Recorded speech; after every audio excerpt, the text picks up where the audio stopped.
Let's remember, I stand for freedom. Let me give it to you this way, Donny.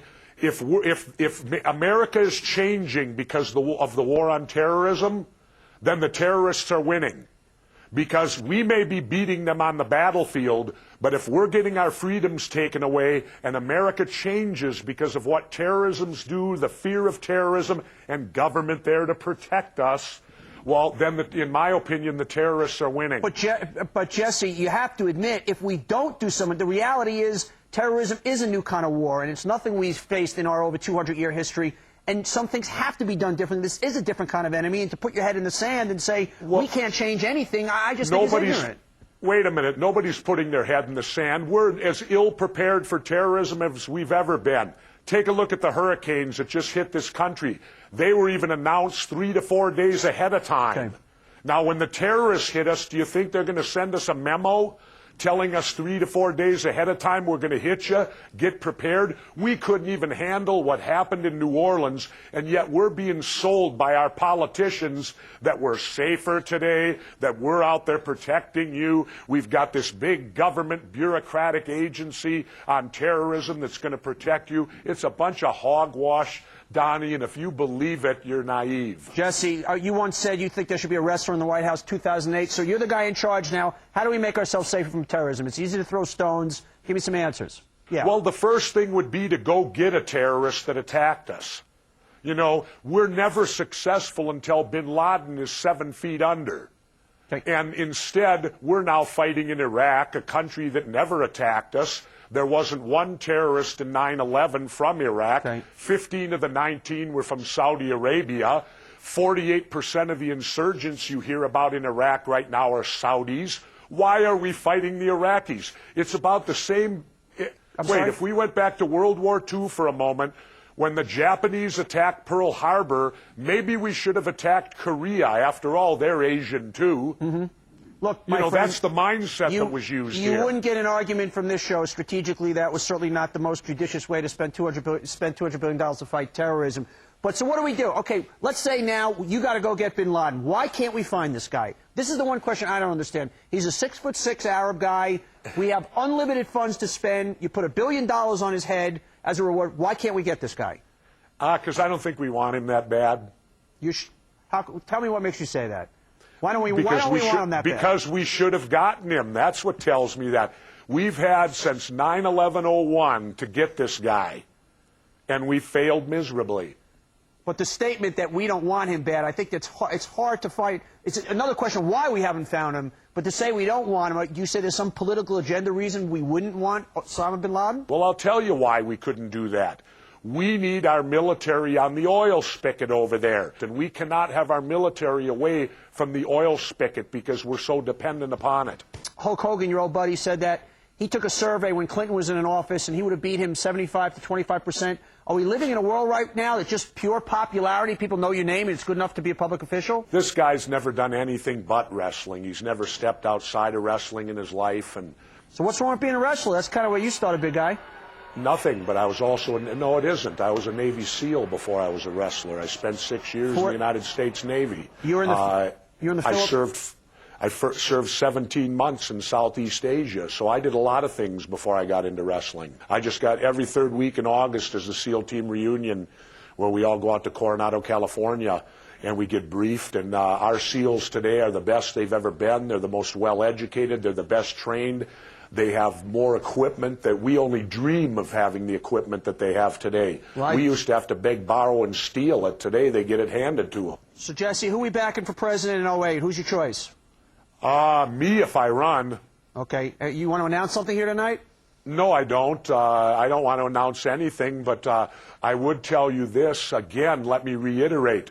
If Hillary Clinton gets the nomination and gets elected in 08, that will mean since 1988 to all the way to 2012, we will have had only Clintons or Bushes in the White House. It looks to me like we're a dual monarchy. 24 years, 2 names. Good point, sir. You have to remember with me, Democrats and Republicans are cut from the same cloth.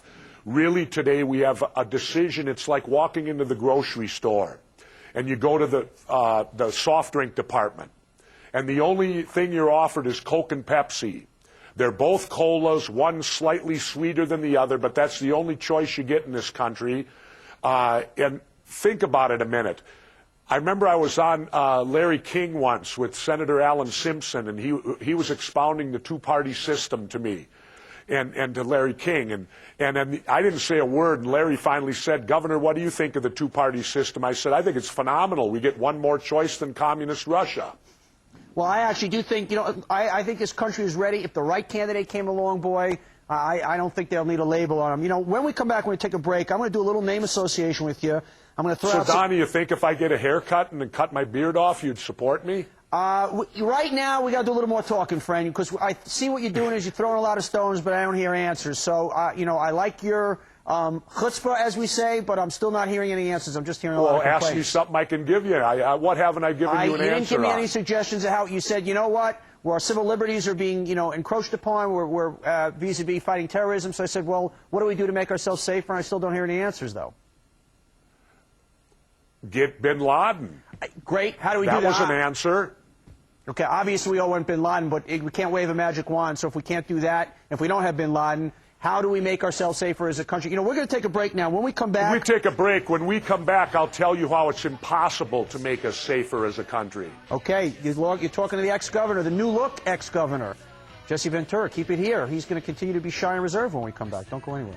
All right, Governor, we're going to do a little word association. I'm going to throw out some names. No, Donny, I want to get back to what you talked about earlier on terrorism and protecting ourselves from it. Yes, sir. You were going to give some answers, correct. Well, I'm going to give you an answer right now. You give me Dick Marcinko, myself, and 8 of our other former SEALs, and 10 of us will paralyze the whole nation.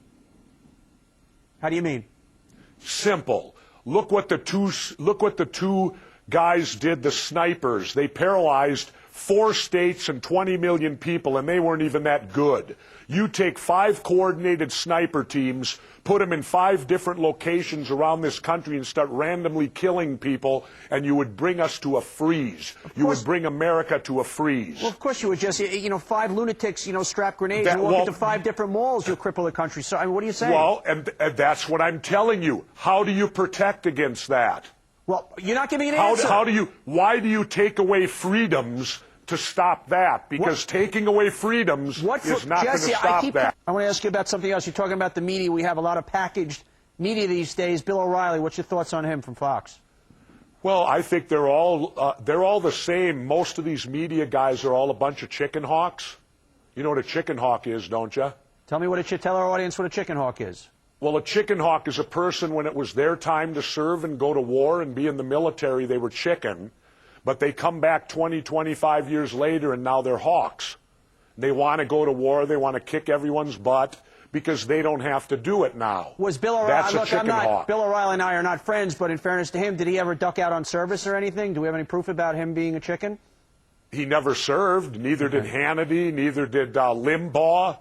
Do you want the list to go on with all these guys that support the war and support kicking butt? There's a difference. And none of them ever did it themselves. That's the kind of the Colin Powell school of thought. But there's a difference between guys who weren't called to serve versus guys avoiding serving. Weren't called. Everyone turns 18. Okay, the fact that they didn't volunteer. Where do you get the fact that you weren't called? It's called go down and enlist and then serve your country. Well, there's a difference. You call it, not someone else. But just because somebody doesn't volunteer for the military doesn't mean they're a chicken versus somebody who is drafted and avoids the draft. That's a little bit of a different discussion, I think. No, it isn't. No? Somebody that doesn't volunteer for the military and then comes back 20 years later and wants to go kick everyone's butt with the military, that's a chicken hawk. Okay, fair point. A couple of other folks. Martha Stewart. All I know is I started walking down dark alleys again when they put Martha in prison because I felt safe. Let me throw this at you on a serious note. Think about this a moment. What did Martha go to prison for? Martha went to prison for lying to the government. The insider trading was thrown out. Correct. Now, so in other words, if we lie to our government, we go to prison. Well, what happens when the government lies to us? Well, that's why we're a democracy and we get to vote. We get to vote. Wait a minute. We go to war. When the government lies to us, we go to war. When we lie to the government, we go to prison. Somehow we're getting the raw end of the stick here.